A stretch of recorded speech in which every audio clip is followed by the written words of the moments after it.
Hi friends, welcome to our channel. So game changer, Daaku Maharaj, అలాగే సంక్రాంతికి వస్తున్నాం. ఈ 3 సినిమాలు కూడా సంక్రాంతికి రాబోతున్నాయి. మరి డాకు మహారాజ్ చూసుకుంటే ఇప్పటివరకు రిలీజ్ అయినటువంటి కంటెంట్లు అంతగా అంటే వ్యూస్ పరంగా ఒక రేంజ్ రెస్పాన్స్ అయితే రాలేదు. ముఖ్యంగా చూసుకోవాలనుకుంటే రీసెంట్గా రిలీజ్ అయిన 2 songs, the rage of Daaku and చిన్ని చిన్ని సాంగ్స్ వినడానికి బాగున్నా సరే ఎందుకో వ్యూస్ పరంగా అంత వ్యూస్ రాబట్టలేకపోతున్నాయి. 24 గంటల్లో రేజ్ ఆఫ్ డాకు 1.7 మిలియన్ సాధిస్తే చిన్ని చిన్ని సాంగ్ 1.3 మిలియన్స్.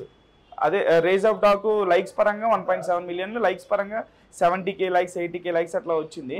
ఇటు చూస్తే చిన్ని వచ్చేసి 70K లైక్స్ 60-70 లైక్స్ అట్లా వచ్చింది అనమాట. 60,000-70,000 లైక్స్ వచ్చింది.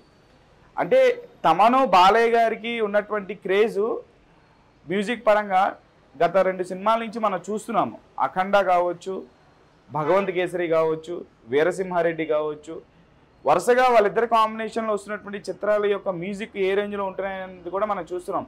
మరి డాకు మహారాజ్ ఈ సాంగ్స్, ఈ 2 సాంగ్స్ కూడా బాగున్నప్పటికీ ఎందుకు వ్యూస్ రావట్లేదో, మరి ఆడియన్స్కి ఈ సినిమా మీద అంత ఇంట్రెస్ట్ లేదా ఏంటనేది ఆ వ్యూస్ చూస్తుంటే మనకి అది అర్థం చేసుకోవాల్సి వస్తుంది. కాకపోతే సినిమా అవుట్పుట్ మాత్రం ఒక రేంజ్లో వచ్చిందని చెప్పేసి అనుకోవాలి. బాలయ్య ప్లస్ బాబీ వీళ్ళిద్దరు డైరెక్షన్లో తమన్ గారి మ్యూజిక్లో వస్తున్నటువంటి ఈ సినిమా మీద అంచనాలు అయితే భారీగా ఉన్నాయి. ఎందుకంటే బాలయ్య గారు వరుసగా అఖండ కావచ్చు, వీరసింహారెడ్డి కావచ్చు, అలాగే భగవంత్ కేసరి కావచ్చు, ఈ 3 సినిమాలు కూడా నెక్స్ట్ లెవెల్ అప్లాజ్ని అందుకున్నాయి. అంటే బాలయ్య బాబు గారు ఒక సినిమాకి ఇంకొక సినిమాకి ఈ మధ్యకాలంలో బాగా వేరియేషన్ చూపించుకుంటూ వస్తున్నారు. సో దాని పరంగా చూసుకుంటే డాకు మహారాజ్కి అయితే మాత్రం నిజంగా ఆడియన్స్లో అయితే ఎక్స్పెక్టేషన్స్ ఒక రేంజ్లో ఉన్నాయని చెప్పేసి అనుకోవాలి. మరి చూడాలి, సాంగ్స్ ఒక రేంజ్లో మనకి వ్యూస్ పరంగా లైక్స్ పరంగా ఆదరణ రాకపోయినా ఒకసారి ట్రైలర్ రిలీజ్ అయితే ఆబ్వియస్లీ హైప్ అనేది ఏ సినిమాకైనా సరే ట్రైలర్ చూసిన తర్వాత వస్తుంది.